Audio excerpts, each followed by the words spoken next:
Hey, welcome to yet another edition of Xperience Sessions right here on indigomusic.com. I'm joined by a singer, a musician, and also a music producer all the way from Australia.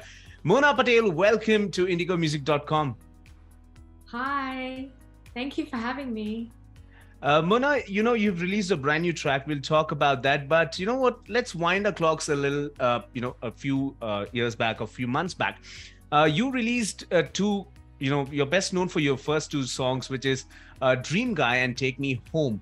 How was the response for these songs for you as an independent artist? I think as an independent, the response was actually pretty good. I was pretty happy with it. Right. And yeah, I'm still getting people telling me that they're listening to the songs and they've got them on their playlists and they're on loop on their playlists. So yeah, I think as an independent, I think all things considering, I think the response was excellent. Fantastic. And how has your musical journey been? When did you start, and how is it? How have you evolved as a musician over the years? That's a really good question. I think it started when I was 7, when I decided that I wanted to be a singer. And it was a bit bumpy in between, as it is, where it's not always a straight path, sort of figuring out if I even wanted to do music professionally or if I wanted to do something else. But eventually, yeah, it got to a point where a couple of years back, I was like, yeah, I want to pursue this professionally and study songwriting, study music production. Ended up doing a degree in that so I could actually learn how to do it properly. And yeah, it's an ongoing journey as a musician. You're always growing, you're always sort of adding to your skill set. Right. Now, as a songwriter, as a singer, is it a boon or a bane to be also the music producer for your songs? What according to you, what do you think in your experience? Honestly, it just depends. It depends on the kind of artist you are. So for me, I was constantly doing songs with other producers and getting a little bit frustrated because I wasn't getting the sound I wanted and I wasn't getting the vibe that I wanted. So this is the first track that I've released where I've actually produced it. I've done all the songwriting, the production, I've helped with the mix and the master and things like that. So I think being so heavily involved in the project meant that the end result was exactly what I wanted. So in my case, it was definitely an advantage. Absolutely. And how do you think, people, obviously the trend has shifted to streaming platforms. Now, as an independent artist, how much of value does these streaming platforms add to you as a musician and your song? Yeah, so the streaming platforms are really useful if you know how to use them. Right.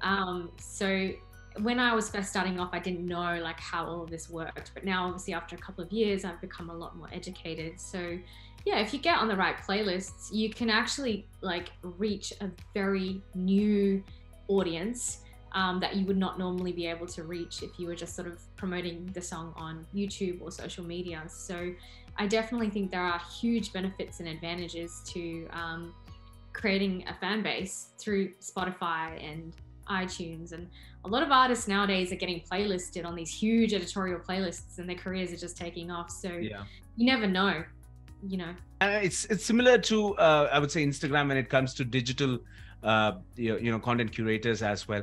Now, moving from that to your brand new single, Hope to Heal. What is this track all about, and what kind of sound does this particular single have?